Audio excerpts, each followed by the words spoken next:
the latest. Thank you for all love and support. I appreciate you all. The president of Ghana, John Dramani Mahama, has shocked some people. I know some people are clapping, but they are not happy. According to the president of Ghana, John Dramani Mahama, there is not going to be any first-class travel for government officials. You know, these are leaders, they are always happy when it comes to that first-class thing. That he promised the good people of Ghana that when he comes, he's going to try his best to reform the country. Because we know what happened to Ghana, yes. So he is going to make sure that the second opportunity and the chance they've given to him, he wouldn't misuse it. He's going to leave a legacy behind that tomorrow when the children look back, they'll say, oh, even when Ghana was on fire, it was John Dramani Mahama who gave us water to quench the fire. So as he promised the people before he came into power, he will never be a political talk again. So he's going to deliver on the promises that he made to the good people of Ghana. So he wants to do this to cut down costs so that Ghana will not be losing much. These people, when they go for this, their first class, what have you, for government, official, business, and what. The amount of money the nation loses is something that is. So he said, as he is swearing in the ministers that are coming to work with him, they should bear in mind, and they have to also deliver on the promises that they made to the people that gave them the mandate. The time of political talk is over. When you look at Mali, Niger, and Burkina Faso, what they are doing, and because he has invited our all-in-all, the savior, the protector, the unifier, Captain Ibrahim Traore here, and the love that we shown Captain Ibrahim Traore, giving him a signal for him to know that we love Captain Ibrahim Traore because he delivered on his promises. He's not just a talker. He doesn't say something tomorrow when we ask, he'll tell us that they were all political talk. So now he wants to move with the right people so that it will guide him to also do his best for the good people of Ghana. That the hallmark of this government will be modesty and respect for the Ghanaian people. There will be no room for arrogance and pomposity in this government. The resources that you'll be working with belong to the Ghanaian people who put us in office. Those resources are not to be wasted on opulence and extravagance. Exactly a month today, I took the oath to become the 6th president under the 4th Republic and the 12th head of state since independence. I did so with the hopes and aspirations of millions of my fellow citizens weighing heavily on my shoulders.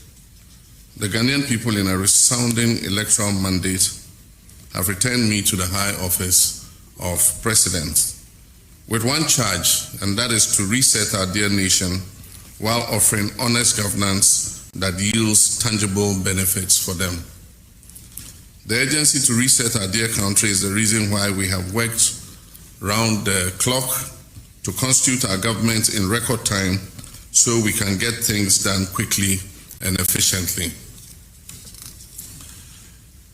In this period, since I was sworn in, we've constituted a working presidential staff for both the office of the president and the office of the Vice President. We've set in motion the processes for constitutional review by establishing a Constitution Review Committee. We've initiated work on the National Economic Dialogue with a planning committee already hard at work. We've announced the promised National Education Review Dialogue Committee. We began the National Tripartite Committee negotiations with a view to setting the base pay and minimum wage.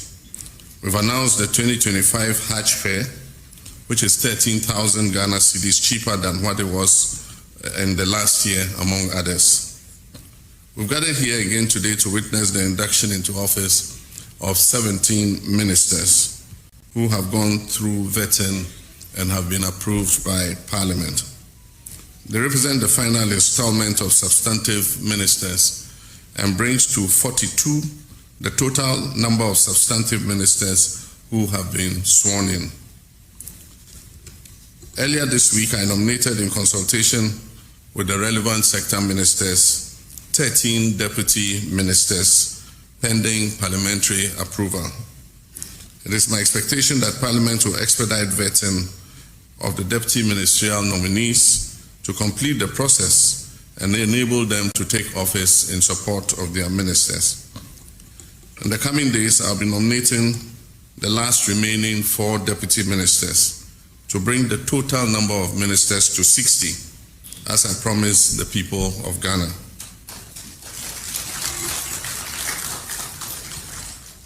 Indeed, we have proven that it is possible to have a lean and efficient government, but that is the easiest part of the job.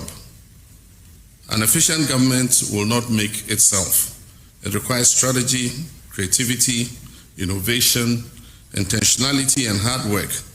And I therefore expect nothing but the very best output from all of you. To the 8 of you who will be serving as regional ministers, remember that the people in your regions look up to you to deliver on the promises made during the last campaign, in which you played active roles. How you conduct yourselves will either reflect positively or negatively on this government, and I expect that you will dig deep into your reserves to meet the expectations of our people. In addition, I've just sworn in 9 sector ministers whose performance will be key to the success of this government and the rapid development of our country. That the hallmark of this government will be modesty and respect for the Ghanaian people. There will be no room for arrogance and pomposity in this government. The resources that you'll be working with belong to the Ghanaian people who put us in office. Those resources are not to be wasted on opulence and extravagance. I've asked the Chief of Staff to write to all government appointees that I've imposed a ban on non-essential travel forthwith to cut down expenditure. Any travel that is deemed essential and necessary must be cleared first with the Office of the Chief of Staff, and such travels will have to be undertaken in modesty, no first class.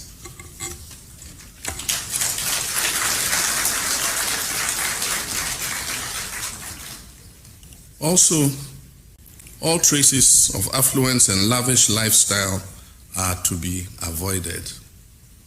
The people of Ghana are enduring difficult times occasioned by hardships resulting from the economic mismanagement of the last 8 years. And ours is to work to lift them out of this hole, not to compound it further.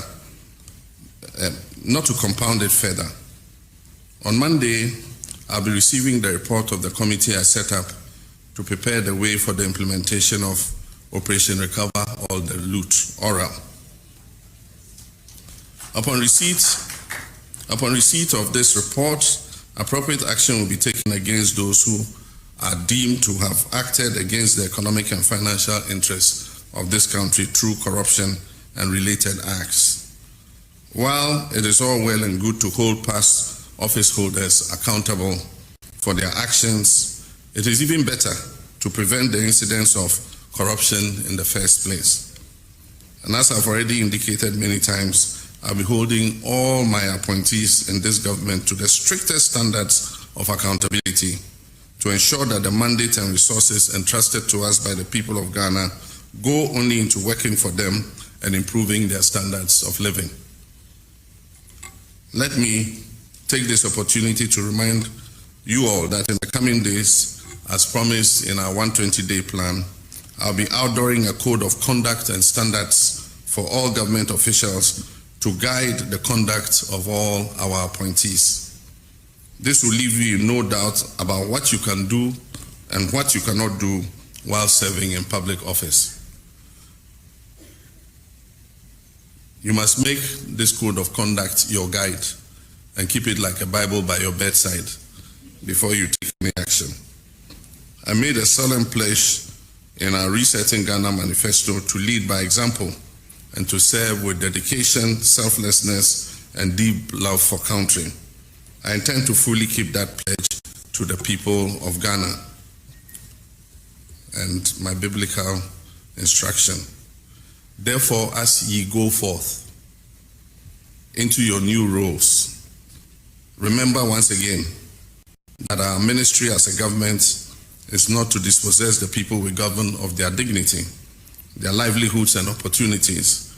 Ours is rather a duty to reset our country and ensure the equitable distribution of the gains of progress and prosperity to all. So he's also urging the ministers to do the same. They shouldn't be talkers. All the promises that you've made to the people, you might forget. At least you should have your manifesto with you, so that always you go through it, cross-check. Because as for Ghanaians, we no longer have short memory. Whatever you say, they here, and we'll keep reminding you, like we did to the other administration that went, and then when we asked them, they said it was all political talk. We have come to a point that Africa, we do not need leaders who will be talkers. We need actions. Yes. And then Ghanaians are saying that the latest, you have to ask this question for us. That John Dramani Mahama, as you are swearing in your ministers, then the work will begin as soon as possible. We know the state of Ghana. According to Ghanaians, that should ask you about their that bet thing, no, that bet. The guys, they said, as for the bet tax, that you are still taking them. They wish that the very first day that you come into office, you should start taking out the betting tax that you promised. And that they saw what Donald Trump is doing. The very first day he came, all his promises, he started signing things. This order, deportation. But you came and they are still not seeing any show. So they are hoping that within these coming days, at least by March, that Ghana will be celebrating independence. They should also have their independence, because that's the little job that they are doing to generate income. That don't be like William Ruto, that will be taxing everything, taxing bread. That's for that tax you promised them. Oh, at least you should do some show. Yes, that's what Ghanaians are saying. And what other thing do you want me to ask? Yeah, that the e-levy. Yes, that you see, these are things that you can even do it without your ministers. Ghanaians are saying that John Dramani Mahama, please, that e-levy tax, that you have to take it off. That these are some of the things that they saw, and then they voted for you. When you said it, that is stick very deep. So they want you to do away with the e-levy tax. Like they said, the Apenyo Makin asked you about that if you should do away with the betting and then the e-levy, what money will you have to take care of the affairs of the nation? That's what that wasn't the agreement between you and them. That you only told them that when you come into office, if they give you the mandate, that e-levy thing, it doesn't make sense. So you do away with it. So they are saying that I should remind you about that one too. The ladies too are saying that the sanitary pad, that tax, that do away with that one. That one is not fair now. You see, that things are very expensive and there is nothing for them to do. And parents say that they have about 3-4 children. Buying this thing is very expensive.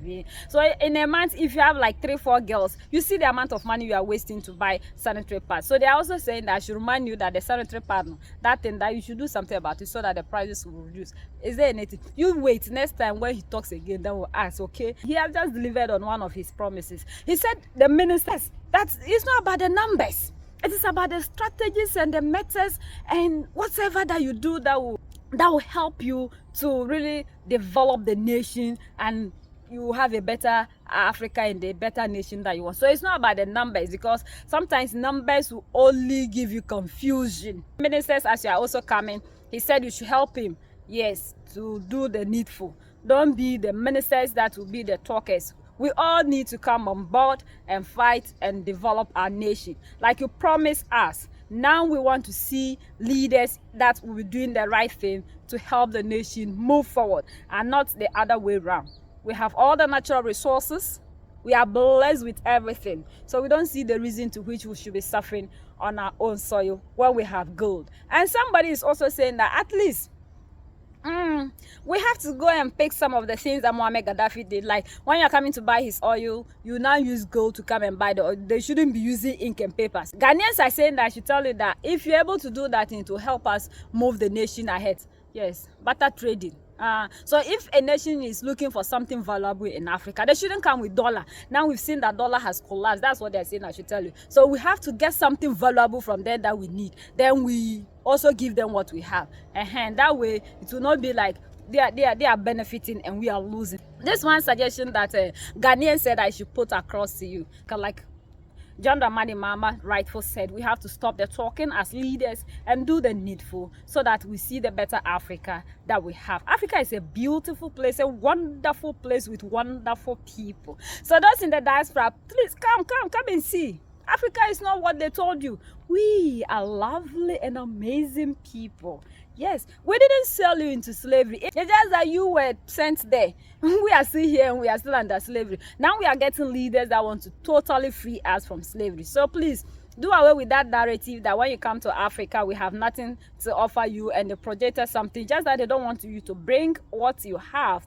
So you don't leave and then their economy will collapse. So they just want to keep enjoying from what you have, your knowledge, the skills. When it comes to music, you are good. When it comes to basketball, you are good. When it comes to football, so this is what they are generating their incomes from. So please, come home.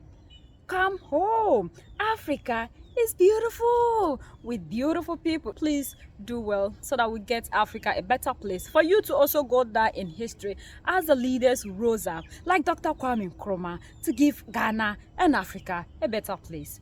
So let's please keep sharing to educate our brothers and sisters so together we give our young generations a better Africa. The greatest enemy of the black race is mental slavery. United we stand, divided we fall, and united we keep standing forever and ever. So that's the latest around the world, in Africa, West Africa, and in Ghana.